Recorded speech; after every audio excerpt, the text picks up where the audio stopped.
alhamdulillah sampai sekarang kita sebagai generasi kesekian, saya tidak tahu kalau kita hitung generasi kesekian yang menggemari dan hobi terhadap burung perkutut, masih bisa menikmati warisan kebudayaan yang sangat istimewa. Karena atas dasar itulah mengapa kita diberikan mandat oleh para leluhur ini untuk bukan sekedar memelihara perkutut saja, bukan sekedar menjaga fisiknya burung saja, namun ikut nguri-uri.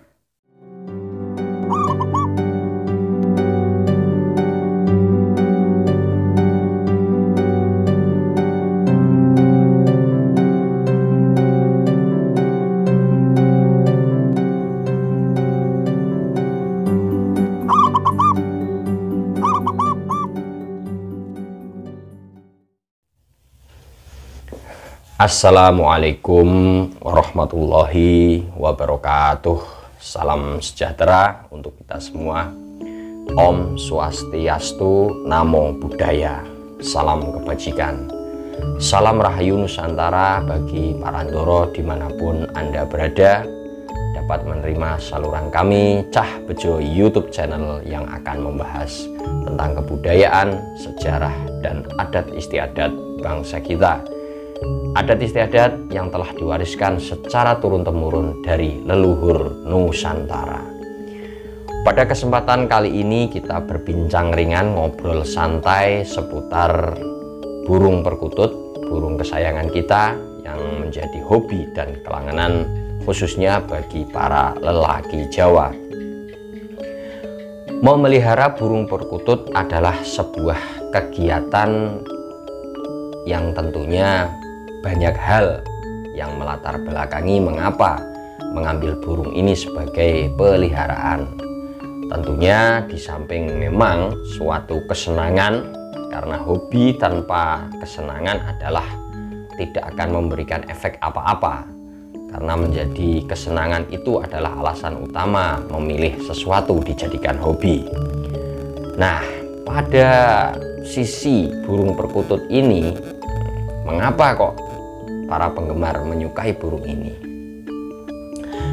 Tidak ada yang kebetulan dalam kehidupan ini, apalagi burung perkutut mempunyai sisi mitologi, sisi kebudayaan yang telah lama diwariskan dari leluhur kita.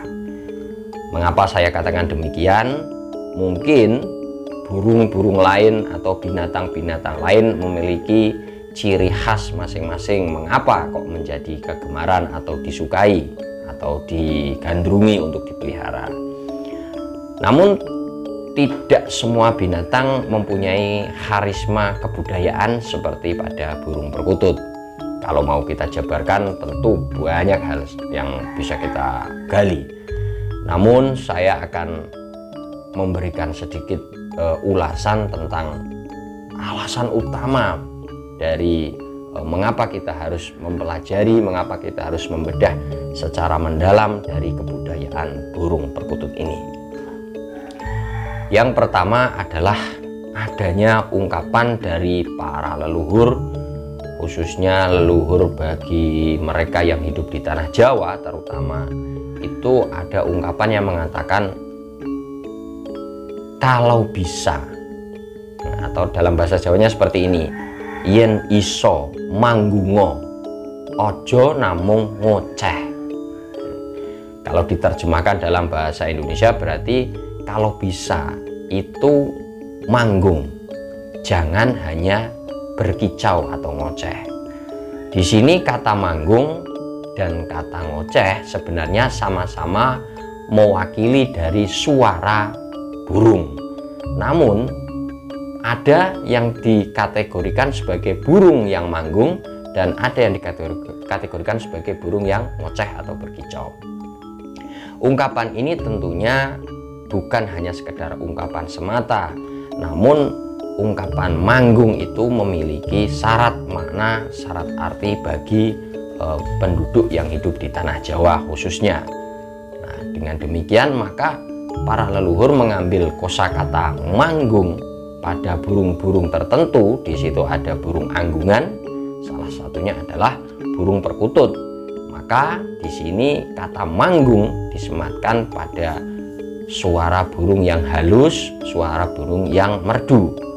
Tidak hanya sekedar mengeluarkan suara saja. Nah, di sini menjadi alasan utama mengapa para penggemar burung perkutut itu perlu belajar kehidupan dari burung perkutut.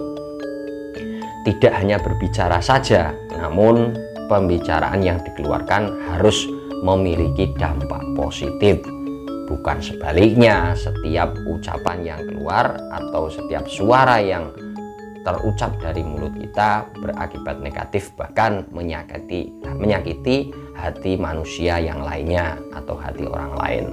Nah, di sini adalah alasan pertama mengapa kebanyakan orang Jawa mengambil burung perkutut sebagai burung peliharaannya. Karena ya tadi itu, ungkapan manggung telah lama diwariskan dari leluhur tanah Jawa untuk selalu menjaga manggungnya. Nah, ketika mendengar burung perkutut manggung, secara tidak langsung itu akan mengingatkan kita untuk menjaga lisan kita. Oh, itu seperti perkutut kita yang manggung. Maka pribadi kita secara lisan harus dijaga agar merdu dan indah seperti anggungan burung perkutut. Itu alasan pertama, yaitu mengapa orang Jawa memelihara burung perkutut, yaitu karena ada ungkapan lebih baik manggung, jangan hanya berkicau atau ngoceh saja. Karena kalau hanya ngoceh, kalau hanya berkicau mungkin mudah, bukan mudah dalam artian mengucapkan ocehan atau kicauannya, namun di sini mudah untuk mengeluarkan suara saja. Nah, ya namanya mulut kan, mengeluarkan kata apapun bisa. Nah, kalau di sini ketika manggung itu adalah suara bunyi yang dikendalikan dari hati manusia, kemudian diterjemahkan melalui pikiran dan dikeluarkan melalui anggungan. Jadi yang namanya manggung, anggungan itu sudah terkontrol dari batinnya, kemudian dilafalkan dengan lahirnya berupa ucapan yang baik dan bermanfaat. Itu tadi sisi manggung. Yang kedua, Parandoro, ini yang paling penting perlu diketahui bagi kita semua, khususnya para pemula. Setiap kita yang mempunyai burung perkutut, pada ujungnya adalah bertujuan untuk mencari kesejatian diri kita terhadap burung perkutut yang kita miliki. Maksud kesejatian di sini adalah ketika kita sudah diarahkan untuk memelihara atau menggemari burung perkutut, sebenarnya itu bukan sesuatu yang kebetulan saja. Misalnya ketika kita sedang berjalan-jalan, tiba-tiba kita melihat burung perkutut, kemudian muncul rasa cinta, rasa suka terhadap burung perkutut itu, maka itu sebenarnya secara tidak langsung sudah terhipno atau sudah terpengaruh oleh aura dari burung perkutut tersebut. Nah, di sini tadi kesejatian diri adalah upaya mencari siapa diri kita dalam artian komunikasi terhadap burung perkutut yang kita jumpai. Nah, dalam hal ini berarti burung perkutut itu dapat kita jadikan sebagai sarana untuk menggali diri kita. Maksud kita itu tujuannya hidup untuk mencari apa, bagaimana kita mencari ketentraman dan kebahagiaan. Itu apabila kita sabar dalam memelihara burung perkutut, nanti akan ada aura filosofis yang muncul dari burung perkutut tersebut, mempengaruhi sugesti dalam kehidupan kita. Nah, ketika kita berjumpa dengan misalnya burung perkutut itu, jelas bukan hanya sekedar kita ingin memelihara saja. Nah, pada tahapan ini berarti itu si burung perkutut itu telah memberikan efek yang positif tentunya kepada kita. Hal ini banyak terjadi pada para pemula-pemula yang mulai menyukai atau menggemari burung perkutut sebagai burung peliharaan. Nanti di ujung pencarian jati diri tadi, kita akan menemukan. Nah, seperti yang banyak dialami teman-teman, kawan-kawan semua itu. Namun dalam upaya mencari jati diri tersebut, banyak hal-hal yang akan dialami, terutama hal-hal yang berbau spiritual. Nah, ada ya macam-macam lah tentunya. Kalau saya terangkan satu persatu, yang saya bicarakan mungkin akan dianggap itu sebagai sesuatu yang tidak masuk akal atau tidak nalar. Nah, untuk membuktikannya ya tidak ada jalan lain, kami menyarankan dan kami memberikan masukan kepada para pemirsa semua, tentunya penggemar Cah Bejo YouTube channel, untuk membuktikan sendiri. Ya, kalau tidak membuktikan sendiri, kita tidak akan percaya bahwa yang namanya memelihara burung perkutut itu pasti akan memberikan pembelajaran hidup bagi kita. Bahkan ada beberapa orang yang mengatakan bahwa semua yang diajarkan dalam kehidupan ini ada pada burung perkutut. Oleh karena itu, para leluhur menggambarkan kehidupan keseharian manusia, khususnya yang ada di tanah Jawa pada zaman dahulu, itu menyematkan nama-nama khusus pada burung perkutut.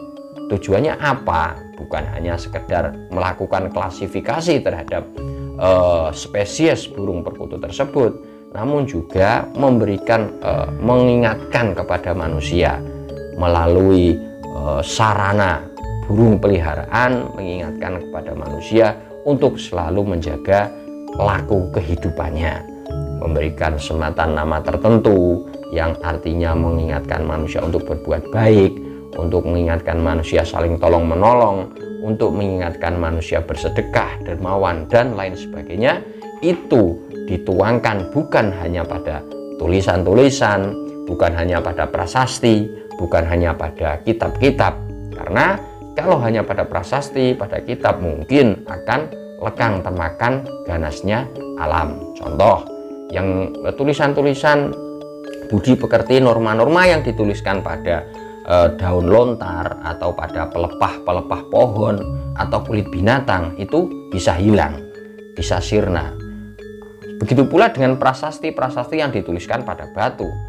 Hukum-hukum positif itu bisa saja tergerus panas dan hujan, itu lama-lama lapuk dan batunya itu hilang, atau ya tadi abrasi dan sebagainya, mungkin erosi seperti itu. Hilang, kalau sudah hilang sulit untuk ditemukan.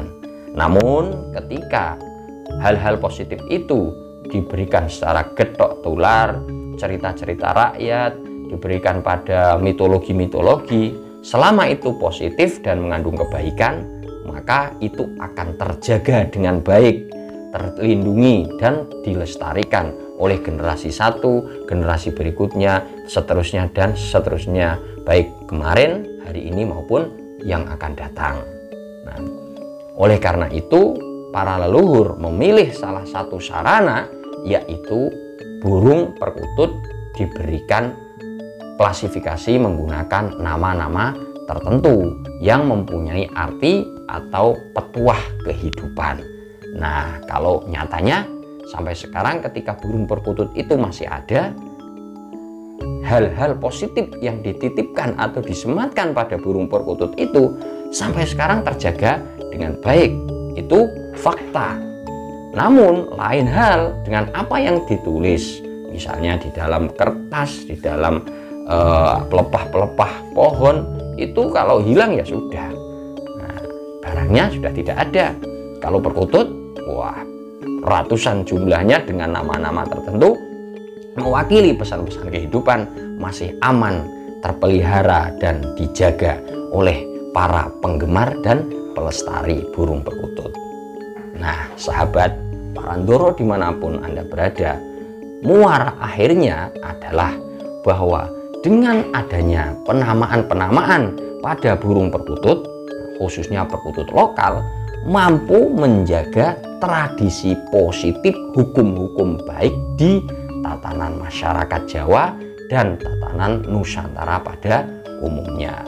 Alhamdulillah, sampai sekarang kita sebagai generasi kesekian, tidak tahu kalau kita hitung, generasi kesekian yang menggemari dan hobi terhadap burung perkutut, masih bisa menikmati warisan kebudayaan yang sangat istimewa. Karena kalau saat ini Parandoro disuruh membuat ribuan burung perkutut misalnya dengan sangat detail, itu sangat sulit. Nah, kita tinggal menikmati saja. Namun jangan lupa harus dijaga dan dilestarikan. Kalau tidak dijaga, tidak dilestarikan, ya nanti sama akan hilang juga. Di situ fungsi burung perkutut untuk selalu mengingatkan perilaku kehidupan diri kita. Nah, Parandoro, atas dasar itulah mengapa kita diberikan mandat oleh para leluhur ini untuk bukan sekedar memelihara perkutut saja, bukan sekedar menjaga fisiknya burung saja, namun ikut nguri-uri kebudayaan yang berkaitan dengan norma positif hukum-hukum kehidupan manusia. Dari burungnya itu harus kita jaga hal-hal yang tersemat pada burung itu. Karena kalau hanya burungnya saja yang kita jaga, namun kita tidak mendalami pesan-pesan apa yang telah dititipkan oleh para leluhur, hal itu juga tidak bermanfaat apa-apa. Hanya kesenangan duniawi semata, bukan peran positif ikut menenteramkan masyarakat seperti yang diinginkan oleh para leluhur kita. Parandoro, kurang lebih itu adalah ulasan pada kesempatan kali ini. Semoga diskusi yang sederhana ini memberikan manfaat bagi saya, bagi panjenengan, dan bagi para seluruh umat manusia. Mohon maaf apabila pembicaraan kami kurang berkenan. Bisa kita menerima saran, kritik melalui komentar atau juga melalui kolom diskusi burung perkutut lokal. Sekian dari kami undur diri. Terima kasih. Wassalamualaikum warahmatullahi wabarakatuh.